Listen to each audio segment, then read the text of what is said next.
오늘 우리에게 주신 하나님의 말씀은 신약성경 히브리서 11장 24절부터 26절 말씀입니다. 믿음으로 모세는 장성하여 바로의 공주 아들이라 칭함받기를 거절하고 도리어 하나님의 백성과 함께 고난받기를 잠시 죄악의 낙을 누리는 것보다 더 좋아하고 그리스도를 위하여 받는 수모를 애고의 모든 보화보다 더 큰 재물로 여겼으니 이는 상 주심을 바라봄이라. 아멘. 모세라는 이름은 물에서 건져냈다라는 의미를 가지고 있습니다. 이름에서 알 수 있듯이 모세의 삶은 태어나는 순간부터 커다란 어려움을 안고 시작되었습니다.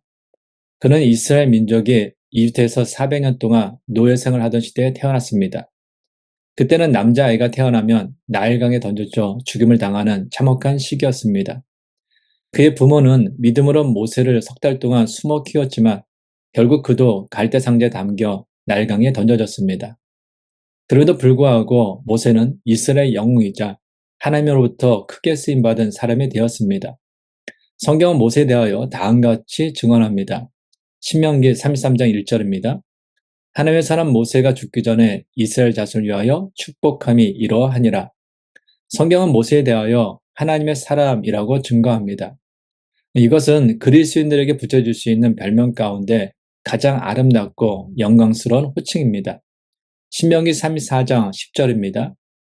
그 후에는 이스라엘의 모세와 같은 선지자가 일어나지 못하였나니 모세는 여호와께서 대면하여 아시던 자요. 성경은 역사상 모세와 같은 선지자는 다시 없었다라고 증거합니다. 역사상 수많은 선지자들이 있었지만 모세가 그 중에서 가장 뛰어난 선지자였다라는 것입니다. 또한 성경은 모세에 대하여 하나님께서 대면하여 아시던 사람이다라고 증거합니다. 신앙생활하는 사람들이 가지는 궁금증 중에 하나는 나중에 하나님 앞에 섰을 때 과연 하나님께서 나를 아실까라는 것입니다. 한 예로 마태복음 7장에 보면 어떤 사람들이 주님을 잘 안다라고 하였는데 마지막 때 주님 앞에 섰을 때 주님께서는 그들을 모른다라고 하셨습니다. 마태복음 7장 22절, 23절입니다. 그날에 많은 사람이 나더러 이르되 주여 주여 우리가 주의 이름으로 선지자 노릇하며 주의 이름으로 귀신을 쫓아내며 주의 이름으로 많은 권능을 행하지 아니하였나이까 하리니 그때 내가 그들에게 밝게 하려되 내가 너희를 도무지 알지 못하니 불법을 행하는 자들아 내게서 떠나가라 하리라. 이것은 신앙생활을 한다고는 했지만 하나님의 말씀대로 하지 않고 자신의 방법대로 하고 하나님의 영광이 아닌 자기의 영광을 위하여 외식적으로 신앙생활을 한 사람들을 향하여 주님께서 하신 말씀입니다. 이처럼 하나님 앞에 섰는데 하나님께서 모르신다라고 하면 얼마나 큰 비극이겠습니까? 그런데 하나님께서는 모세를 아셨습니다. 단순하게 아신 것이 아니라 하나님께서는 마치 다정한 친구와 이야기하듯이 모세를 대하셨습니다. 출애굽기 33장 11절 상반절입니다. 사람이 자기의 친구와 이야기한 같이 여호와께서는 모세와 대면하여 말씀하시며 모세는 태어나면서부터 목숨을 잃을 커다란 문제를 가지고 인생을 시작했습니다. 그럼에도 불구하고 그는 하나님의 사람으로서 하나님의 뜻을 이루는데 인류 역사상 그 누구보다도 위대하게 쓰임 받았습니다. 이러한 모세를 통하여 우리가 깨닫게 되는 것은 문제는 우리 인생을 가로막는 장애물이 아니라는 것입니다. 특히 믿음으로 살아가는 우리에게 문제는 우리를 가로막는 장애물이 아닙니다. 모세는 문제 가운데 태어났기 때문에 문제 있는 인생을 산 것이 아니라 문제 속에서 태어났으나 그러한 문제들이 모세가 믿음의 사람으로서 하나님으로부터 쓰임받는데 어떠한 장애물도 되지 않았습니다. 그러므로 우리는 환경을 탓하는 사람이 되어서는 안 됩니다. 나에게 닥친 문제 때문에 뒤로 물러서는 인생이 되어서도 안 됩니다. 문제는 단지 문제일 뿐입니다. 세상을 살아가다가 갑자기 만난 문제로 인해 힘들 수 있습니다. 때로는 그 문제들로 인해 넘어질 수도 있습니다. 그러나 문제에 걸려 넘어졌다고 해서 뒤로 물러가거나 주저앉을 이유는 없습니다. 히브리서 10장 38절 39절입니다. 나의 의는 믿음으로 말미암아 살리라. 또한 뒤로 물러가면 내 마음이 그를 기뻐하지 아니하리라 하셨느니라. 우리는 뒤로 물러가 멸망할 자가 아니요 오직 영혼을 구원함에 이르는 믿음을 가진 자니라. 아멘. 문제 때문에 환경 때문에 뒤로 물러가면 하나님께서 기뻐하지 않습니다. 우리는 문제 때문에 뒤로 물러가 멸망할 사람들이 아닙니다. 오직 우리는 어떤 문제를 만나도 어떤 환경 가운데 있어도 믿음으로 말미암아 살리라 할 하나님의 사람, 믿음의 사람인 것입니다. 그러므로 우리는 인생길에 만난 문제 때문에 넘어질지언정 뒤로 물러나지 않는 믿음의 사람이 되어야 합니다. 문제는 문제로 인정하고 오직 믿음으로 문제를 넘어 승리하는 삶을 살아가야 합니다. 그렇다면 모세는 어떤 삶을 살았기에 인생의 문제와 관계없이 하나님의 사람으로서 살아갈 수 있었을까요? 히브리서 기자는 모세의 삶에 대하여 다음과 같이 이야기합니다. 오늘 본문 24절입니다. 믿음으로 모세는 장성하여 바로의 공주의 아들이라 칭함받기를 거절하고, 모세는 장성하여 40세가 되었을 때 이집트 공주의 아들, 즉 이집트 왕자라 칭함받기를 거절하였습니다. 당시 이집트 왕자라는 신분은 성공과 명예, 재물 등 원하는 것이라면 모든 것을 얻을 수 있는 그런 자리였습니다. 세상 모든 사람들이 꿈꾸는 자리였다라는 것입니다. 그럼에도 모세는 장성하여 40세가 되었을 때 이집트 공주의 아들이라 칭함받기를 거절했습니다. 이집트 왕자의 자리라는 것을 거절한 것입니다. 고전 동화 중에 최고의 모험 소설을 뽑히는 보물섬이라는 책이 있습니다. 내용은 주인공인 짐 호킨스라는 소년이 해저 플린트가 엄청난 양의 보물을 숨겨둔 보물섬의 지도를 우연히 입수하고 보물이 숨겨져 있는 보물섬을 찾아가는 과정 가운데 겪게 되는 모험을 그린 것입니다. 그런데 이 보물섬에 쓰인 동기와 그 책이 이라 세계적인 베스트셀러가 된 과정에는 재미있는 일화가 있습니다. 보물섬은 지킬 박사와 하이드 시의 작가이기도 한 영국의 소설가 로버트 루이스 스티븐슨의 작품입니다. 1850년 스코틀랜드 에딘버러에서 태어난 스티븐슨은 26세가 되던 1876년 남편과 별거 중이던 미국인 유부녀 오즈번과 사랑에 빠지게 됩니다. 스티븐슨은 부모의 만류에도 불구하고 2년 후 오즈번을 찾아 대서양을 건너 미국 캘리포니아로 갔습니다. 그리고 그의 나이 30세가 되었던 1880년 남편과 합법적으로 이혼한 오즈번과 정식으로 결혼해 부부가 되었고, 오즈번의 아들 로이드는 자연히 스티븐슨의 의붓아들이 되었습니다.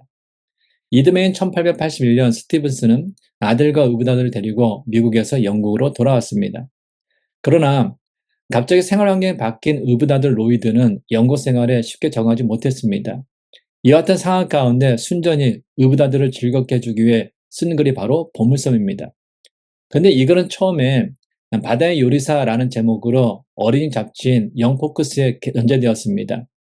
그러나 그 누구의 관심도 끌지 못했습니다. 한마디로 실패작이었습니다. 그러던 중 1년 후인 1883년 스티븐슨은 그 원고의 제목을 보물섬으로 바꿔 성인 독자들을 위한 단행본으로 출간하였습니다. 그 즉시 보물섬은 베스트셀러가 되었고, 보물섬에 열광한 어른들에 의해 어린이들까지 그 착에 사로잡히게 되었습니다. 그리고 140년이 지난 지금까지도 최고의 모험 소설로 자리매김하고 있습니다. 실패한 작품 바다의 요리사가 하루아침에 세계적인 베스트셀러로 각광을 받을 수 있었던 것은 그 작품의 제목을 보물섬으로 변경하였기 때문입니다. 만약 이 작품이 단행본으로 출간될 때에도 원래 제목인 바다의 요리사 그대로 출간되었다면 결과는 처음처럼 참담했을 것입니다. 결국 사람들은 그 책의 내용에 끌리기 이전에 제목에 먼저 끌렸던 것입니다. 왜냐하면 대부분의 사람들은 보물섬의 환상을 지니고 있기 때문입니다. 뭔가 하루 아침에 일확천금을 가능케 해줄 자기 나름의 보물섬에 사로잡혀 사는 것이 대부분 사람들의 심리입니다. 이런 모습을 오늘날 가장 잘 보여주는 것이 바로 로또 같은 복권입니다. 이처럼 자신이 원하는 성공과 명예, 재물을 얻기 위해 자기 나름의 보물섬에 사로잡혀 사는 것이 대부분 사람의 심리입니다. 그런데 모세는 언제 죽을지 모르는 절망적인 환경 가운데 태어났지만 하나님의 기적적인 도움으로 죽음을 면하고 이집트의 왕자로서 성장하였습니다.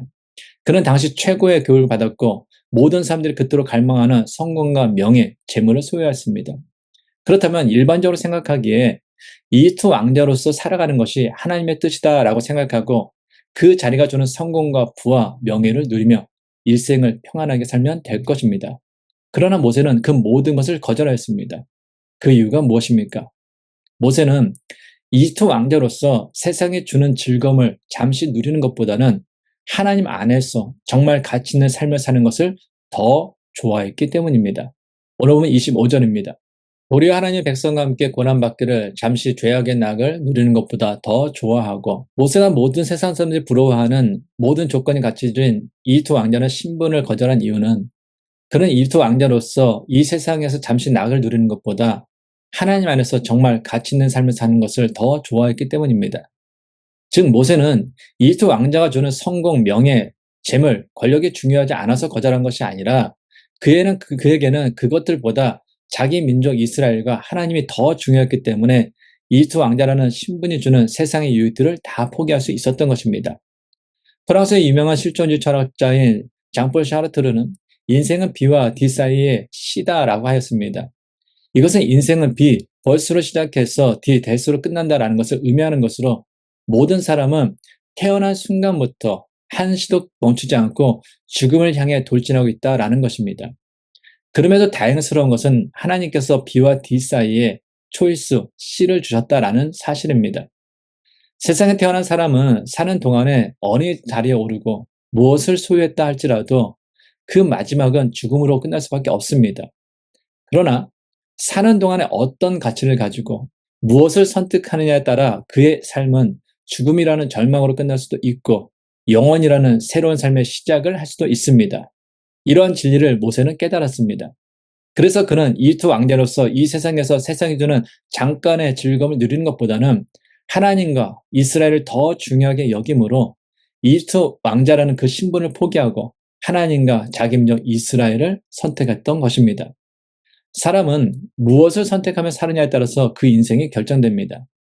근데 선택은 항상 자신이 가지고 있는 가치 중에 더 중요하게 생각하는 것을 선택하게 되어 있습니다. 물질을 중요하게 생각하는 사람은 물질을 선택합니다. 명예를 중요하게 생각하는 사람은 명예를 선택합니다. 세상이 주는 즐거움을 중요하게 생각하는 사람은 세상의 즐거움을 선택합니다. 그러나 하나님을 중요하게 생각하는 사람은 비록 자신의 선택에 의해 고난을 받는다 할지라도 하나님을 선택합니다. 왜냐하면 그는 하나님께서 주시는 하늘의 상급을 바라보며 살아가기 때문입니다.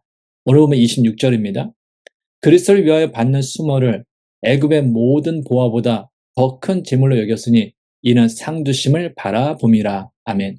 모세는 이집트 왕자로서 이 땅에서 누리는 육적인 만족보다 하나님과 하나님의 백성들과 함께하는 기쁨을 더 중요하게 생각하며 하나님께서 주시는 하늘의 상급을 바라보며 살아가는 믿음의 사람이었습니다. 그래서 그는 자기 혼자만의 만족을 주는 이집트 왕자라는 그 신분보다는 부족하더라도 자기에게 있는 것을 함께 나눌 수 있는 하나님의 백성들과 함께하는 것이 더 좋고 행복했던 것입니다. 우리는 주변 사람들에 대해서 말할 때 그 사람 잘 산다 또는 그 사람 잘못 산다라는 말을 종종 할 때가 있습니다. 그런데 보통 그 의미를 그 사람이 부자인가 아닌가로 사용하는 경향이 있습니다. 그런데 정말로 잘 산다라는 것이 의미하는 것이 무엇입니까? 언젠가 읽은 짧은 글이지만 잘 산다는 것이 무엇인지를 곰곰이 생각하게 하는 글이 있어서 소개하고자 합니다. 한국에서 실제 있었던 이야기입니다. 한 복지과 직원이 소위 달동네라 부르는 곳에 어느 허름한 집을 찾아갔습니다. 그 집에는 한 어머니와 딸이 살고 있었습니다. 그런데 보기에도 놀랄 정도로 그 어머니 얼굴은 반 정도가 화상으로 인해서 일그러져 있는 상태였습니다. 그 어머니는 복지과 직원에게 자신이 살아온 인생을 눈물로 어렵게 말해주었습니다. 어렸을 때 집이 큰 불이 나서 가족 대부분을 잃게 되었고 그 화재로 인해서 자신의 얼굴에 큰 화상을 입게 된 것입니다.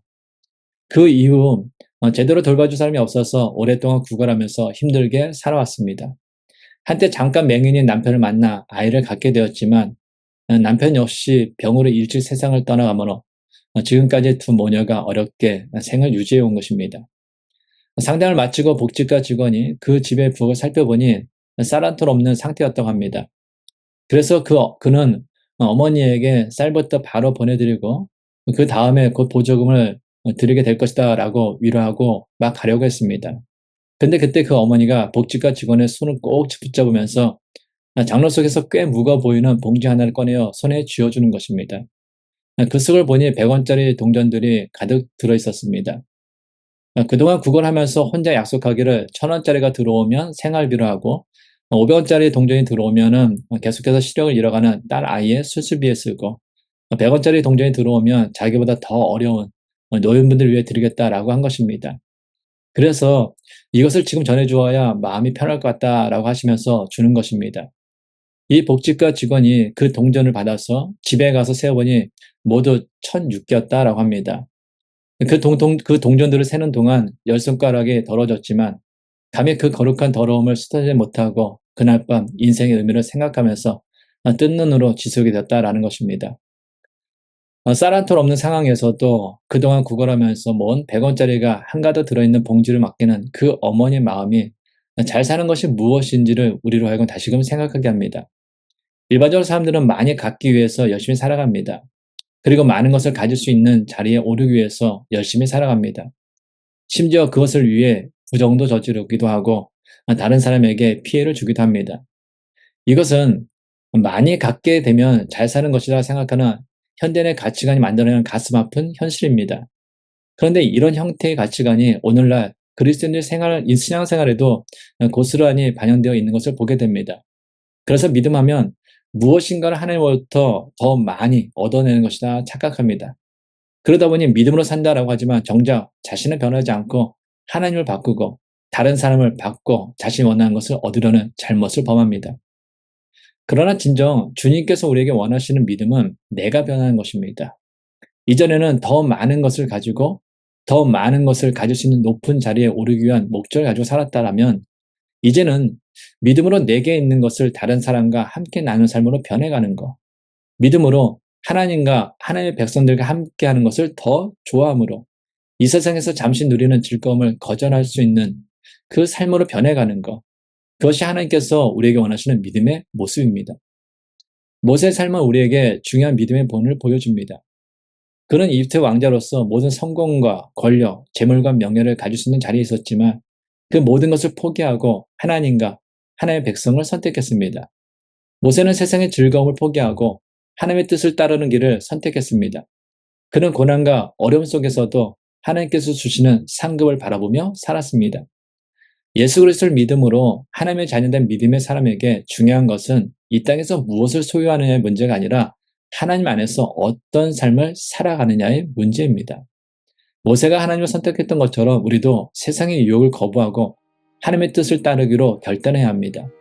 세상의 유익을 추구하며 살아가는 것 삶이 아니라 하나님께서 주시는 영원한 상급을 바라보며 살아가는 믿음의 삶을 살아가야 합니다. 세상의 재물과 성공이 아니라 하나님을 기쁘시게 하고 그분의 뜻을 이루는 삶을 선택하며 살아가야 합니다. 모세와 우리는 모두 하나님의 택함을 받은 하나님의 사람이기 때문입니다. 하나님 아버지, 모세는 언제 죽을지 모르는 처참한 상황 가운데 태어났습니다. 그의 인생은 생명을 이룰 수 있는 커다란 문제와 함께 시작하였습니다. 그러나 모세에게는 그것이 하나님의 사람으로 살아가는데 장애물이 되지 않았습니다. 그는 상황과 문제에 관계없이 하나님을 선택하고 하나님의 말씀에 순종하며 하나님께서 주시는 영원한 상급을 바라보며 하나님의 사람으로서 온전한 믿음의 삶을 살아갔습니다. 그러므로 저희도 하나님으로부터 택함받은 하나님의 사람으로서 상황과 문제를 탓하지 말고 상황과 문제를 인생의 장애물과 믿음의 장애물로 여기지 말고 늘 언제나 함께 하시며 보호하시고 책임지시는 하나님께서 주시는 영원한 상급을 바라보며 하나님의 사람으로서 온전한 믿음 가운데 오늘을 살아가게 하옵소서. 이제는 우리 주 예수 그리스도의 은혜와 하나님의 크신 사랑과 성령님의 교통하심이 상황과 문제와 관계없이 날마다 하나님을 선택하고 하나님의 말씀에 순종하며 하나님께서 주시는 영원한 상급을 바라보며 하나님의 사람으로서 온전한 믿음 가운데 오늘을 살아가기 원하는 모든 성도들과 가정과 세우신 기업 위에 이제부터 영원까지 함께 하시기를 간절히 축원하옵나이다. 아멘.